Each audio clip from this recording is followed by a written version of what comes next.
un'iniziativa per parlare dell'8 marzo qui all'Istituto Foderà, un appuntamento che non poteva mancare negli anni. Sì, infatti, come ha detto bene lei, sono ormai quasi 20 anni che noi celebriamo la giornata della donna, ma la celebriamo non tanto perché per sottolineare questa ricorrenza che ha una cadenza annuale, quanto per approfittare di questa giornata per rafforzare l'idea che bisogna promuovere quella che è la forza delle donne, parlando alle giovani generazioni. Innanzitutto agli uomini, quindi ai giovani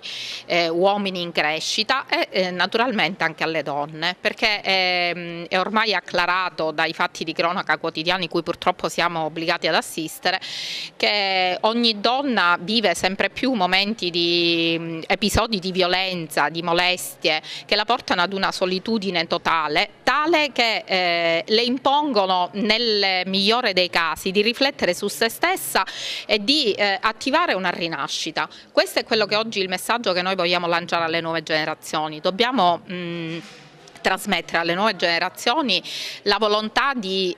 innamorarsi di se stesse. Le donne sempre più devono innamorarsi di se stesse per tutelarsi da sole, che poi tutti gli attori sociali che siamo obbligati ad intervenire in questi contesti di violenza facciamo la nostra parte è anche importante, ma innanzitutto è la donna che deve porre una barriera a questi episodi di violenza, cercando di tutelare se stessa, innamorandosi di se stessa. Noi si può dire che siamo un cantiere aperto, diciamo sempre ai ragazzi che lavoriamo per loro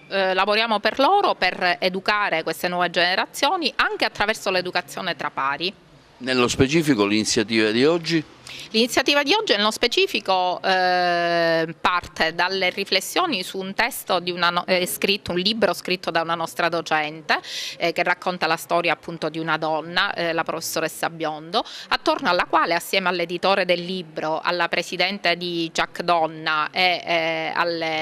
a Giusy Carreca che legge alcuni brani del libro, attorno al quale appunto stiamo portando avanti delle riflessioni sull'essere donna, su questa forza delle donne che si traduce in una rinascita e quindi in una ribellione ad ogni forma di violenza e di costrizione. Con una bella iniziativa oggi che ha visto la partecipazione anche di tanti alunni interessati alla sua pubblicazione. Sì, una bella iniziativa anche per il tema che abbiamo trattato, perché ci siamo occupati della forza delle donne. Il libro che ho pubblicato è inerente a questo tema, per cui a scuola abbiamo pensato proprio di